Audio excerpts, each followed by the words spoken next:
Glory to God. ക്രിസ്തുവിൽ എല്ലാവർക്കും വന്ദനം ചൊല്ലുന്നു. ഇന്ന് നിങ്ങളോട് ഒരു ചെറിയൊരു ദൂത് കൈമാറുവാൻ ഒരു പ്രേരണ ലഭിക്കപ്പെട്ടു. നിങ്ങളുടെ പ്രതീക്ഷകൾ നഷ്ടപ്പെട്ടു പോയിടത്ത് ദൈവത്തിൻ്റെ പ്രവൃത്തികൾ ആരംഭിക്കാൻ പോവുകയാണ്. എവിടെ പ്രതീക്ഷ നഷ്ടപ്പെട്ടോ അവിടെ ദൈവപ്രവൃത്തികൾ ആരംഭിക്കാൻ പോകുന്നു. പെട്ടെന്ന് എൻ്റെ ഹൃദയത്തിൽ വന്ന ഒരു തിരുവചന ഭാഗമാണ്. നയിൻ്റെ പട്ടണത്തിലേക്ക് യേശു കർത്താവ് കടന്നു വരുമ്പോൾ ഒരു അമ്മയുടെ ഏകജാതനായിരിക്കുന്ന ഒരു പുത്രൻ, അവൻ മരിക്കപ്പെട്ട് അവനെ മഞ്ചത്തിൽ ചുമന്നുകൊണ്ട് അവനെ സെമിട്രിയിലേക്ക് കൊണ്ടുവന്നുകൊണ്ടിരിക്കുന്ന ഒരു സമയമാണ്. എന്നാൽ യേശു കർത്താവ് അവളെ കണ്ടത് മനസ്സലിഞ്ഞിട്ട് യേശു കർത്താവ് ആ മാതാവിനോട് പറയുന്നൊരു വാക്കുണ്ട്, ഇനി നീ കരയേണ്ട, ഇനി നീ കരയേണ്ട. ആ വാക്കിന് ഭയങ്കര ഒരു പ്രാധാന്യമുണ്ട്. യേശു കർത്താവ് ആ കുഞ്ഞിനെ ഉയർപ്പിച്ചതിന് ശേഷം അല്ല യേശു പറഞ്ഞത് കരയേണ്ടെന്ന്. ഉയർപ്പിക്കുന്നതിന് മുന്നമേ യേശു അടുക്ക് ചെന്നിട്ട് പറയുക, ഇനി നീ കരയേണ്ട. കർത്താവേ, എന്താ അങ്ങനൊരു വാക്ക് പറഞ്ഞ്? എൻ്റെ ജീവിതത്തിൻ്റെ എല്ലാ പ്രതീക്ഷകളുമുള്ള എൻ്റെ വാറ്റത്തെ തലമുറയാ ആ മഞ്ചത്തിനകത്ത് കിടക്കുന്നേ. എങ്ങനെ കയറി എൻ്റെ തലമുറയെക്കുറിച്ചുള്ള ഒത്തിരി വാറ്റത്വം എനിക്കുണ്ടായിരുന്നു. പക്ഷെ എല്ലാ പ്രതീക്ഷയും അസ്തമിച്ചു പോയല്ലോ കർത്താവേ. ഇനി ഞാൻ പിന്നെ എന്തിനെ ചൊല്ലി ഞാൻ കരയാനാ പിന്നെ? പക്ഷെ യേശുവിന് പറയാനൊരു വാക്കുണ്ട്, നിന്റെ ഈ കണ്ണുനീര് ഇന്നിവിടെ അവസാനിക്കുക.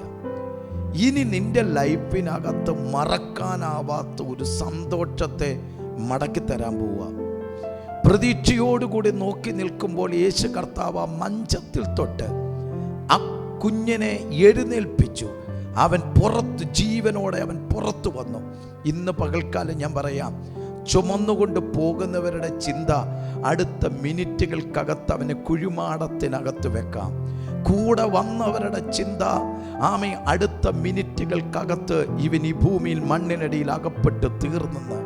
എല്ലാവരുടെയും പ്രതീക്ഷകളെ തെറ്റിച്ചുകൊണ്ട് ഒരു ദൈവത്തിൻ്റെ പ്രവൃത്തി അവിടെ വെളിപ്പെട്ടെങ്കിൽ, ഇന്ന് എന്നെ കേൾക്കുന്ന പ്രിയപ്പെട്ട ദൈവകുഞ്ഞെ, എന്തൊക്കെ പ്രതീക്ഷകൾ അസ്തമിക്കപ്പെട്ടാലും ദൈവത്തിൻ്റെ വാറ്റത്വം അതിൻ്റെ പുറകിലുണ്ടെങ്കിൽ, അല്ലെങ്കിൽ ദൈവത്തിൻ്റെ പർപ്പസ് അതിൻ്റെ പുറകിലുണ്ടെങ്കിൽ, എന്തൊക്കെ സാഹചര്യം എതിരായിട്ട് നിന്നാലും അതിൻ്റെ എൻഡ് ടൈം വരുമ്പോൾ ആ ദൈവപ്രവൃത്തി നമ്മൾ കാണാൻ തുടങ്ങും.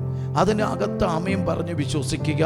പ്രതീക്ഷ മുഴുവനും അസ്തമിക്കപ്പെട്ടെടുത്തുന്ന പുനരുദ്ധാനത്തിൻ്റെ ശക്തിയാൽ ഒരു തലമുറ ജീവനിലേക്ക് കടന്നു വരുന്നത് ഇന്ന് പകൽക്കാലം ചില കുഞ്ഞുങ്ങളുടെ മേൽ ആ വിടുതലുണ്ടാകട്ടെ.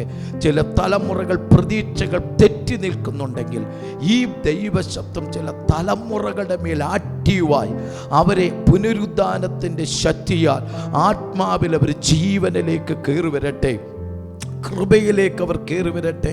അവരുടെ ലൈഫിനകത്തേക്കൊരു ടേണിംഗ് ഉണ്ടാകട്ടെ. ചില മാതാക്കളുടെ കണ്ണുനീരിൻ്റെ മറുപടിയായി ഇന്ന് ഈ ദൂത് മാറട്ടെ. യേശുവിൻ്റെ നാമത്തിൽ ഞാൻ അത് ആത്മാവിൽ പ്രവചിച്ച് ഡിക്ലെയർ ചെയ്ത് ഞാൻ പ്രാർത്ഥിക്കുന്നു. ഈ ദൂതിനെ വിശ്വസിച്ച് ആമേൻ പറയുക. ഈ ദൂത് നിങ്ങളുടെ ജീവിതത്തിൽ അസാധ്യത്തെ സാധ്യമാക്കാൻ പോവുക. പ്രതീക്ഷകളെ തെറ്റിച്ചുകൊണ്ടുള്ള ദൈവപ്രവൃത്തി നിങ്ങൾ കാണാൻ പോവുക. ധൈര്യമായിരിക്കുക. കർത്താവ് നിങ്ങളെ അനുഗ്രഹിക്കട്ടെ.